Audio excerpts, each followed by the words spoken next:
everyone. This is something new that the SHPE Board of Directors wants to do to improve communication and connection with our leadership throughout the nation. And so, welcome to the first podcast episode from governance and from all things Board of Directors. We are starting this mini series with the topic of what is a board of directors to begin with. Many of our members don't understand or don't know who the board is and what our work is. So I'll introduce myself. I'm Francesca Scotto. I am one of the appointed board members. I just started my second term. I've been with the organization for over 25 years, more like 30 something, 32 years maybe at this point. And I am very excited to be part of the board. I am championing different initiatives, and with our new leadership on the board as well, we will be figuring out new roles and responsibilities as the new term begins. On that note, I will introduce our new vice chair, Alejandra Leija. So can you say more about you? Yeah, so I am finishing up my first term. I'm starting my second year on my first term. I've been a SHPE member since 2018, 2019. And I'm excited to talk a little bit more about who the board of directors is, as I know I get this question a lot whenever I introduce myself. And I'll hand it over to Diana. Thank you, Alejandra and Francesca. I'm the most seasoned board member here, so still on the board. I've served on uh, different leadership, different capacities since I was a student. So I've been a student president, professional president, regional vice president, the national treasurer, and then I was a national president for 6 years. And then I moved over to the foundation and um, and then got back on this board when after a couple of years when we merged together. So I'm really excited to be here. And again, as Francesca said, we're here to take the mystery out of SHPE. Yes, very cool. So let's start at the beginning. What is a board of directors? SHPE is incorporated in the state of California, right? And so there are different reasons why a board must exist. So who wants to go first? Well, I can go ahead and just start. So the Okay. board of directors is, in a sense, the governance arm of a nonprofit, and so we are there to provide the governance structure, approve policy, approve, in a sense, our rules of engagement. I don't want to talk too technical, but then also our job is to provide, develop the direction, the mission, and the vision for the organization. And with that comes some responsibilities around legal and fiduciary responsibilities. And so I'll have Alejandra talk a little bit about those responsibilities. Yeah, so legal and fiduciary, they're different in the sense that legal is making sure that the board members are upkeeping any legal requirements from the state, or to make sure that, we're obviously processing or working or operating as an organization that is following the laws. And then fiduciary is more of the focus that members, specifically in the board, they shouldn't be doing it in necessarily the self-interest, that what should overtake in their decisions is the benefit or the best outcome for the organization.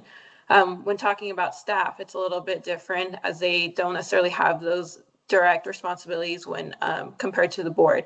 The staff, you'll notice that they're more focused on operation, whereas the board is more focused on strategy, I would say. Yeah. So just to add some layers of clarity here, um, the board is thinking long term and legal impact of decisions, and not that the staff is not thinking about legal implications, but they are working on shorter term. They're looking at day-to-day operations, making sure that convention, for example, they are dealing with the contracts with the hotel, whereas the board is thinking more, how do we want convention to be 10 years from now? So we answer different questions, is one way to explain that. So let's talk about how the board is composed. Like, who is on the board now, and how do we even get there? Yeah. So, as I mentioned before, the merger between, we used to be two organizations, the 501c6, which was the membership side of SHIP, and then the 501c3, which was the foundation side of SHIP. At some point, we felt that having two organizations was very hard for us to manage, and we were fundraising in a sense for two organizations.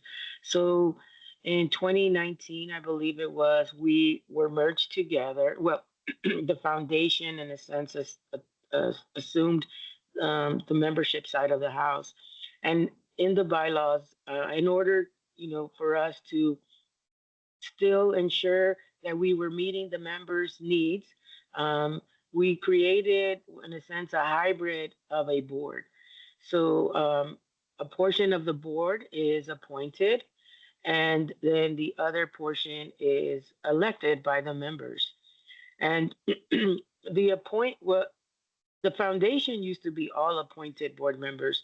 SHPE used to have all elected members, and so that's how we ended up with uh, uh, the appointed side and then the elected side. And so, in order for you to be appointed to the board, we do have a process, a nominations process. One of the things that we strive for is to have a well-rounded board of skill sets. And so, when you do research and you read about nonprofits, what should a good nonprofit board have? They should obviously have someone that knows about financing, someone that knows about legal, someone that knows about governance, someone that knows about philanthropy. And so that gives us the opportunity. And also, we are about education. And so we wanted to have, that also that skill set of education. And so on the appointed side, that gives us the opportunity to ensure that we are a well-rounded board. And then, as I mentioned, we have three students that are elected, and then three professional members that are elected, who then make up the rest of the board. So, Alejandra, you are on both sides of this equation because you are an elected board member, if I'm not mistaken, right? And you have been elected to the executive committee, right? And so you are an example of someone who came in through the election process, but is now in the executive committee from an internal board selection. And so what would you add to the experience of being elected? I can talk about being appointed, but if you can talk about being elected and what that process is like. That process is like, it's similar in the sense of like you do have to self-nominate. Other people can also nominate you, but regardless, you have to fill out an application. You have to get a certain amount of active SHIP members to sponsor you in a sense. And then once it comes to campaign time, there is a set time frame where you're able to campaign yourself, whether it's posting social media, whether it's connecting and networking with other SHIP members that are voting. Which is a whole different process, because if you're a student, chapters, they only get one vote currently, whereas professionals and as well as graduate students, they get that professional membership where they're able to vote individually. So it's very different depending if you're running as like a student or a professional. But that experience, it is a very growing opportunity, because you do really put yourself out there. You're having to network. But once that is concluded and the decision's made of who's selected, from there you're onboarded onto the board. And then going into executive, I did take that first year. And I think that first year when you are appointed or you are elected into the board, it is a big learning curve. You're having to understand what the board is, what they do, understanding all the different committees, how everything works, as well as like working with the staff. So when I was nominated to be vice chair this current year, I did feel like I'm still going to learn. There's a lot of opportunity for growth, but at least I had some sense of how the structure is, and so it is definitely a learning experience. Yeah. So on my end, being appointed, the process was different. Um, the board was looking for individuals that could bring in entrepreneurship experience and strategic planning. And so I submitted a nomination packet. I completed, all my areas of expertise and explained, a lot of different details about my experience and background. And I was vetted in comparison to other candidates that also wanted to be on the board, and they selected from the pool of candidates those that fit the need of the organization best. And so it's a different process, and I hope that people can see the difference in the skill set that comes in, but also in representation, right? So Alejandra being voted in by members, that means that the things that she was campaigning on are issues that the membership wanted to address, and they believed that she represented those needs and that she could bring that voice to the board.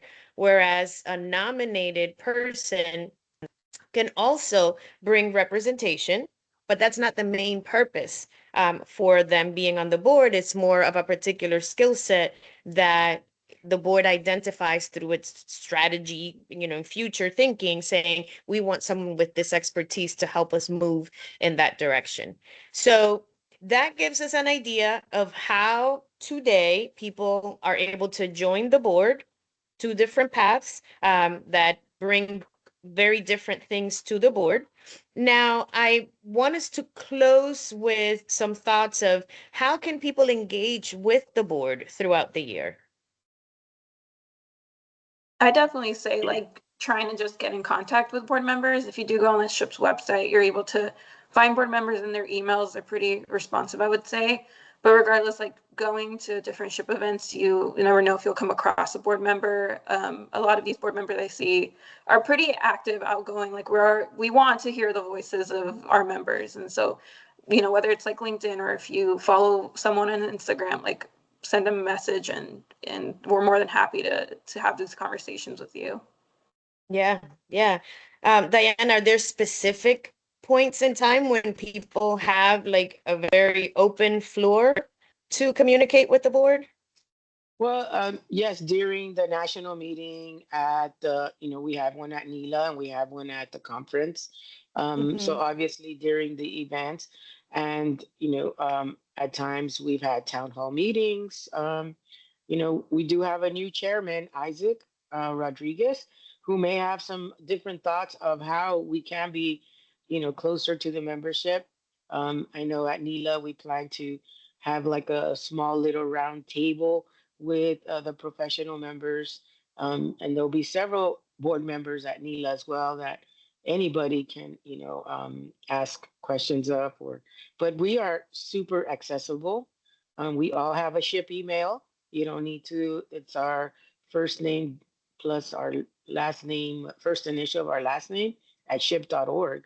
And that email, I believe, stays with us forever once you get it.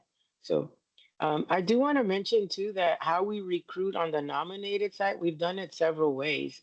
So we've actually hired an outside firm to bring candidates to us, that, because we were looking for a missing skill set. Again, we are all engineers, and, do engineers have legal experience?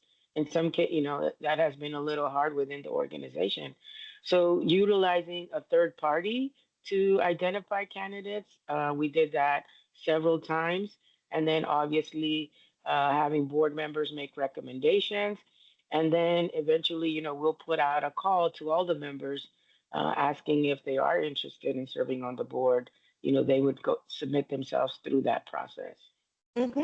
Yeah, and we'll be learning a lot more about how the board is evolving and new ways for people to be engaged. So make sure that you stay tuned, that you keep coming back to these quick podcast episodes where we're going to just be sharing a lot more of those details in the coming weeks and probably the coming months. So thank you very much for staying with us for the first episode. We will be with you for a few more. So thank you and come back.